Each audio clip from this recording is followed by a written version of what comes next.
the digestive process starts when you chew using teeth. Salivary glands will produce saliva to moisture the food so it moves more easily through your esophagus into your stomach. Saliva also has an enzyme called salivary amylase that begins to break down starches in your food. Besides, saliva also contains an enzyme called lipase, which breaks down fat. Now, when you swallow, your tongue pushes the food into your throat. A small flat of tissue, called the epiglottis, folds over your windpipe to prevent choking and the food passes into your esophagus.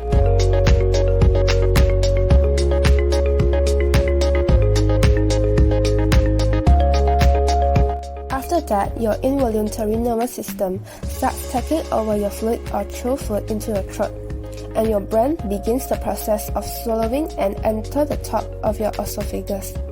Stretching from food or liquid stimulates the smooth muscle that make up the wall of your esophagus. This stimulates a dense network of nerves inside your muscle.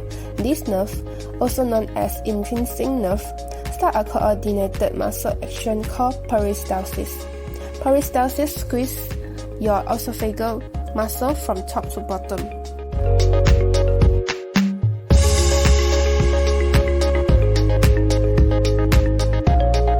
At the end of the esophagus, a muscular ring of valve called a sphincter allows food to enter the stomach and then squeezes shut to keep food or fluid from flowing back up into the esophagus.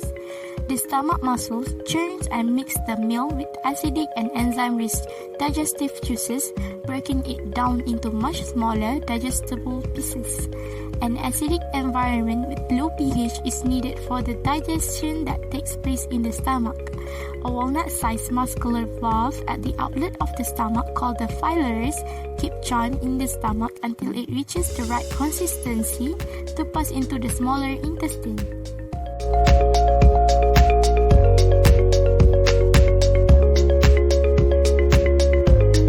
Small intestine contain a lot of villi and microvilli that help increase total surface area for absorption.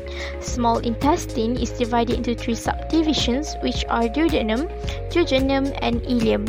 In duodenum, the absorptive cell of mucosa will secrete digestive enzymes which are sucrase, maltase, and lactase that helps to break down the carbohydrate. Fat break down into fatty acid and lipids by lipase enzyme. The polypeptides are broken down into dipeptides by trypsin enzyme. The goblet cells secrete mucus for protection. In jejunum, the digestion of carbohydrates and fat finish in the upper part of the jejunum. The main purpose of jejunum is nutrient absorption. The last part of small intestine is ileum. The ileum helps to further digest food coming from the stomach and other parts of the small intestine.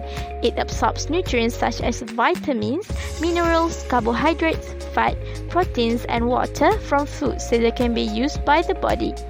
The digested food moves by peristalsis.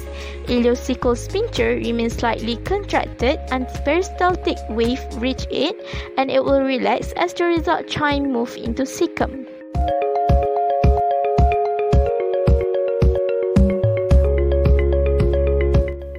Large intestine. Large intestine consists of cecum, colon, rectum, and anal canal. The job of your large intestine is to absorb water, mineral, and some of the remaining nutrients from your food. It will change the leftover waste into a bowel movement. This is also called stool. It does this by slowly absorbing water and electrolyte as its muscle system moves the waste along.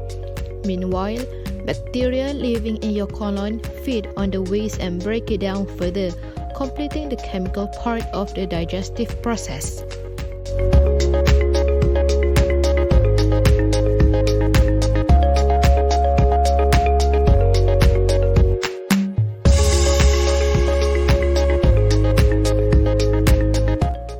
Anus.